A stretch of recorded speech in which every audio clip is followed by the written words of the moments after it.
Le corps est une machine extraordinaire. Il bouge, grandit et se répare de lui-même.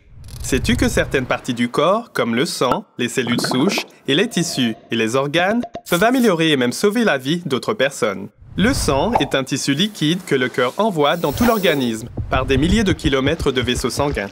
Il livre aux organes l'oxygène, les minéraux, les hormones, les nutriments et d'autres éléments essentiels, en plus de débarrasser le corps de ses déchets. Le sang comprend 4 composants: les globules rouges, les globules blancs, les plaquettes et le plasma. Ces composants remplissent des fonctions différentes, mais d'égale importance. Tous les types de cellules sanguines sont produites par la moelle osseuse, qui est en quelque sorte l'usine à cellules sanguines du corps. Le plasma seul est jaunâtre.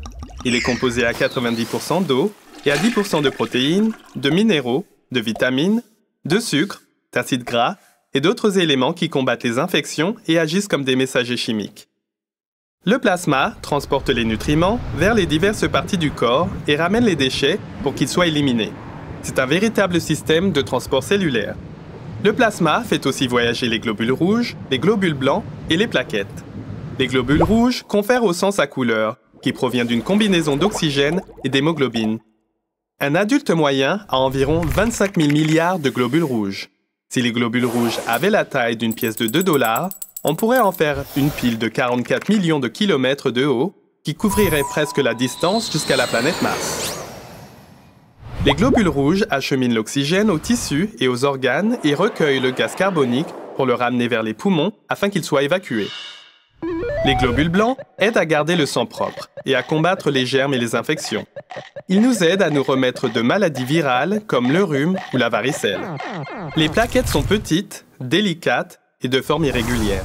Lorsqu'une coupure ou une éraflure saigne, cela signifie qu'un vaisseau sanguin a été coupé ou endommagé. Les plaquettes foncent alors vers la plaie et se lient les unes aux autres en une substance collante. Elles forment un bouchon qui arrête le saignement et empêche les germes et les bactéries d'entrer dans la plaie. Les différentes parties du sang sont utiles dans différentes situations. Les globules rouges sont utilisés lors d'interventions d'urgence, pendant les opérations et dans les traitements contre le cancer. Les plaquettes sont utilisées pour les personnes atteintes d'un trouble de la coagulation ou d'un cancer. Le plasma est utilisé pour effectuer des opérations lourdes, soigner des blessés ou traiter des personnes souffrant d'insuffisance hépatique, un problème de foie. Il existe 4 groupes sanguins chez l'humain: A, B, O et AB. Le groupe sanguin est d'origine génétique. Il est transmis par les parents en diverses combinaisons, comme la couleur des yeux. Il se subdivise en 2 facteurs ou rhésus, positif et négatif. Le rhésus, communément appelé RH, est positif ou négatif selon qu'il y a ou non un antigène à la surface des globules rouges. Les personnes qui sont RH positifs ont l'antigène, tandis que les personnes RH négatives ne l'ont pas. Le groupe sanguin le plus courant au Canada est le groupe O positif, qui compte 38% de la population. Le groupe le moins courant est AB négatif, moins de 1% de la population.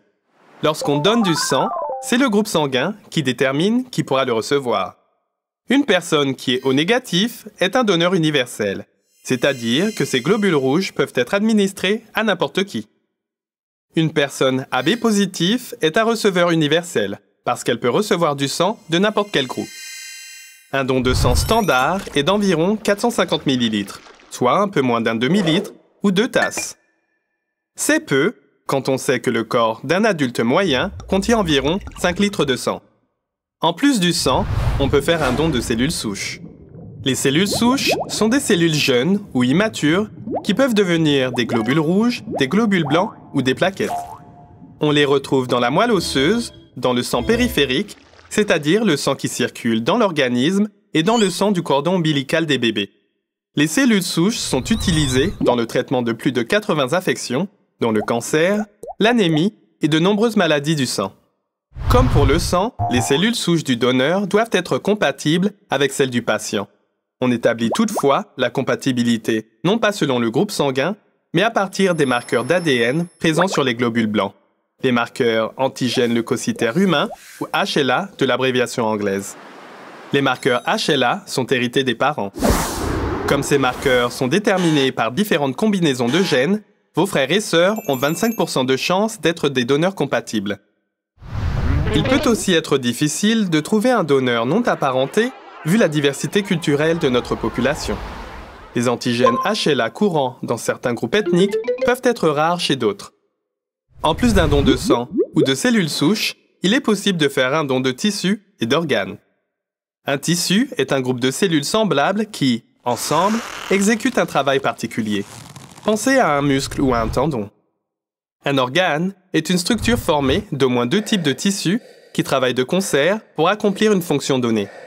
Chaque organe remplit donc un rôle précis, comme la digestion des aliments ou le pompage du sang, mais les organes travaillent tous ensemble pour nous maintenir en vie. N'importe qui peut faire un don d'organes ou de tissus.